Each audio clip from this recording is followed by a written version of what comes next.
Pozdravljeni, dragi gledalci. Danes bomo govorili o Vsehelenski zavezi in o grško-perzijskih vojnah.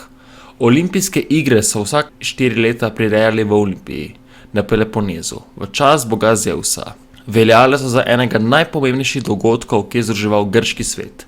Pred igrami in po njih pa so razglasili primirje, da so lahko udeleženci varno prišli in zapustili prizorišče.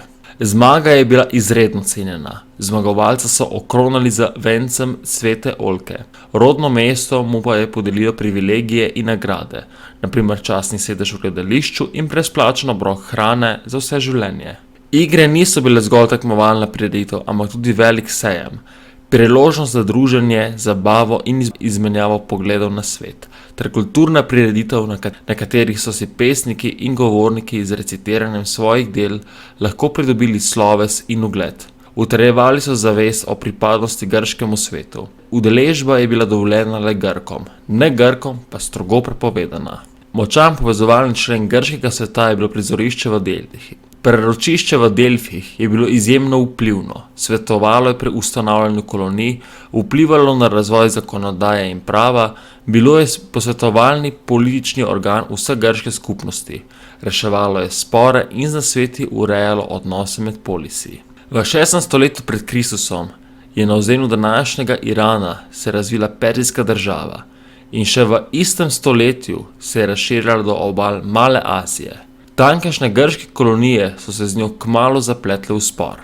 Perzijci so v mestih nastavljali sebi zveste tirane. Namesto grških so začeli podpirati feničanske obrtnike in trgovce. Najbolj prizadete jonske kolonije so se leta 500 pred Kristusom uprle pod vodstvom Mileta.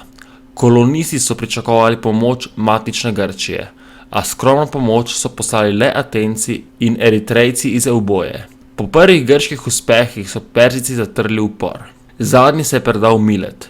Mesto so porušili, prebivalstvo pa odpeljali v Mezopotamijo. Perzijski kralj Darej I je po uporu začel pripravljati napad na Grčijo.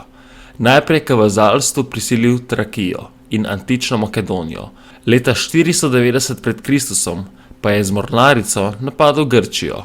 Perzijci so se izkrcali na Maratonskem polju, da bi odtod ogrozili Atene.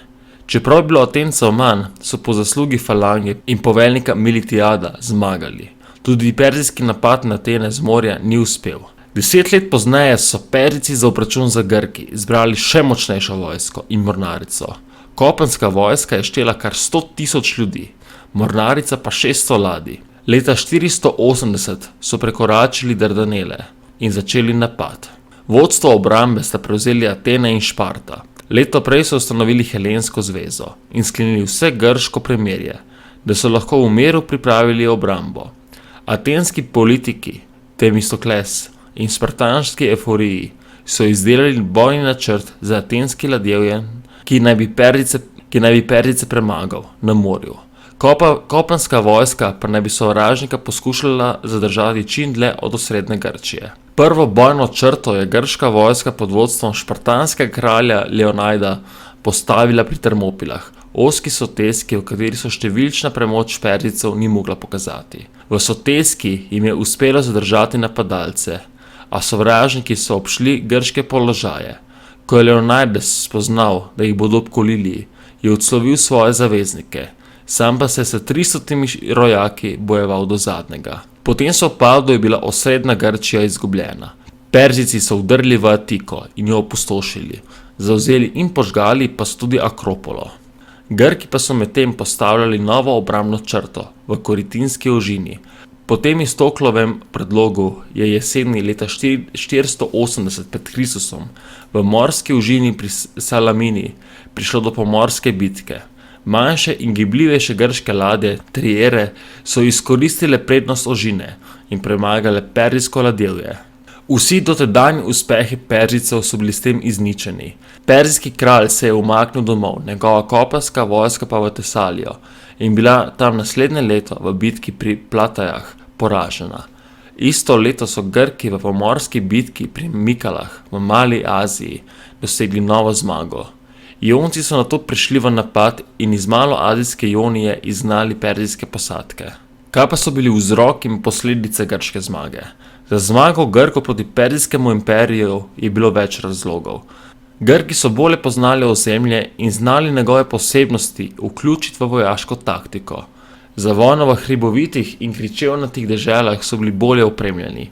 Hopliti so imeli daljše sulice, osnova perzijske oborožitve, lok, pa v gorati Grčiji ni prišel do izraza. Grki so imeli moralno prednost in višjo motivacijo. Bojevali so se za svobodo, domovino in ureditev. Številna perzijska vojska je bila sestavljena iz pripadnikov mnogih ljudstev, ki se niso bojevali zase. Prav v tem času so Perzijo pretresli upori podjarmenih ljudstev. Zato proti Grkom niso mogli uporabiti vse vojaške sile niti nadaljevati napadov. Upam, da vam je bil današnji dokumentarec všeč. Če vam je bil všeč, pritisnite like in se naročite. Hvala in lep dan.